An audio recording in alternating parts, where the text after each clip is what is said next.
اهلا بكم مع فيديو جديد. النهارده بقى هراجع حاجه للناس اللي هي على الحديده وعايزه تجيب حاجه بقى كويسه، ماوس باد مع ماوس كويس. فمعايا النهارده بندل ماوس باد مع ماوس السترايك مي جي ام بي 290.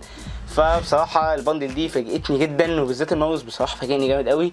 فهتعرفوا قدام كده البندل دي اخبارها ايه. اول حاجه وهي سعر البندل دي. سعر البندل دي في خصومات البلاك فرايداي اللي احنا فيها دلوقتي، وهو 130 جنيه بس. مشتريها من عند جيمستر تكنولوجي، الوكيل الرسمي لسترايك مي في مصر.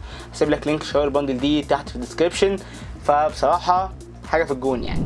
خلينا نبدا كده. اول حاجه مع الماوس باد، نخلص كده الماوس باد على السريع لان هي ما فيهاش كلام كتير، وبعد كده نخش بقى على الماوس. اول حاجه بقى بعد الماوس باد هتيجي 220 في 230 وارتفاع 2 مللي. سمك الماوس باد مش رفيع ولا سمكها يعني سميكه، فهي حاجه في النص كده وحاجه كويسه يعني بالنسبه للماوس انت تستخدمه معاها.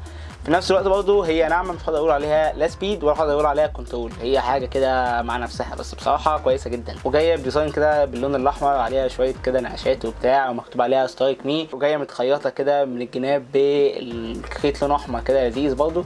فبصراحه بالسعر ده فكويسه جدا كون ان هي بتيجي مع ماوس بندل، فاضافه بصراحه كويسه جدا. خلينا بقى نخش على الماوس. خلينا نبدا. اول حاجه بديزاين الماوس، بيجي كده بشريط ليد حوالين الماوس ومكتوب كلمه سترايك مي، وكل ده بينور ار جي بي.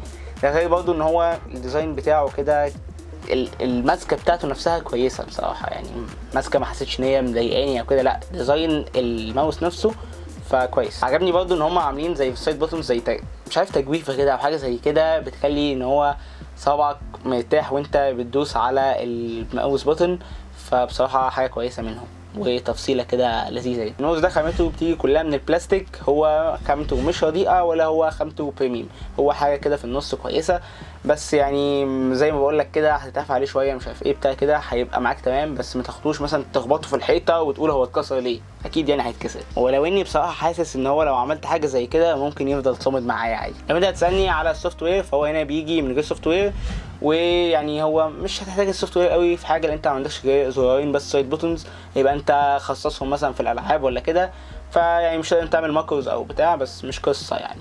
في نفس الوقت برضه الار جي بي بتاع الماوس اللي موجود فيه فهو فيكس ار جي بي، يعني هو الموديل اللي قدامك ده بس هو اللي شغال، متقدرش انت مثلا تتحكم بقى في الالوان او كده. بس يعني ما حسيتش ان انا متضايق من حاجه زي كده، كان عادي يعني. حط في بالك حاجه مهمه طول الفيديو، ان البندل ده بسعر 130 جنيه بس. خليني دلوقتي اقول لك بقى مواصفات الماوس. الماوس بيجي بدي بي اي بيوصل لحد 3600 دي بي اي، وبيجي بسويتشات بيوصل لحد 3 مليون كليك. بالمناسبه ما اعرفش ايه انواع السويتشات اللي مستخدمه في الماوس ده، بس هي يعني كانت سويتشات تمام شغاله، انت بتتكلم في 130 جنيه بصراحه. بقى حاجات زي الاكسلريشن والبولينج ريت والفريم ريت والاي بي اس والكلام ده كله، فانا بصراحه مش عارفه لان هو مش مكتوب بصراحه في المواصفات، لا على العلبه ولا في الموقع. بس يعني في فئه ال 130 جنيه على حسب استخدامي هو الماوس كويس، مفيش حاجه من دي يعني مثلا كانت وحشه او كده. يعني نقدر نقول هو الاي بي اس بيجي في حدود ممكن ال 100 بالظبط او اعلى من 100 حاجه بسيطه او كده. بس هو في الفئه ال 130 جنيه اللي هي اساسا تقريبا مفيش منافسين في الوقت الحالي ليها اساسا، فهو يعتبر كويس. لان انت هتروح تجيب ماوس من براند عليه ضمان، غير ان انت هتروح تجيب بنفس ال 130 جنيه تروح تجيب ماوس شعبي مش معروف اساسا وهيبوظ منك بعد كام اسبوع. لكن الماوس ده براند، وفي نفس الوقت برضه ليك ضمان، معاك ضمان مع الماوس ده، فده شيء كويس جدا. فبصراحه في كل حاجه من الحاجات دي انا مش عارفهم، بس هو كان يعني مع استخدامي كده لا ادائهم هو كويس، ارقامهم كويسه. بالنسبه بقى لل او دي بتاع الماوس، فهو بيجي ب 2 دي في دي. ولما اقول لك 2 دي في دي في ماوس ب 130 جنيه بصراحه انا انبهرت، لان في ماوسات بأربع أضعاف وخمس أضعاف سعر الماوس ده وكنا شفناهم مع بعض، وبتيجي بأرقام LED خزعبلية. فكون إن هو ب 130 جنيه ويبقى 2 DVD بس، بصراحة النقطة دي أبهرتني جدا في الماوس. 2 DVD فقط، فبصراحة شابوه جدا. الخلاصة كده بقى، لو انت معاك 130 جنيه وعايز تشتري ماوس بس، او انت عايز تشتري ماوس وعايز تشتري ماوس باد، فبصراحة انصحك جدا بالبندل ده اللي هو الجي ام بي 290. هتقولي طب انا لو عايز اجيب ماوس، عايز الماوس بس مش عايز الماوس باد، يا عم خدها خليها عندك هتخسر ايه؟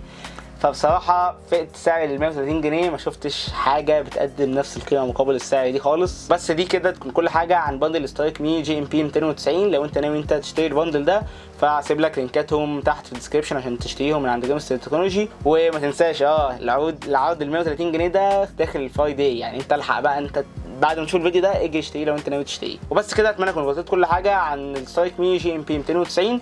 اشوفك الفيديو اللي جاي، وسلام.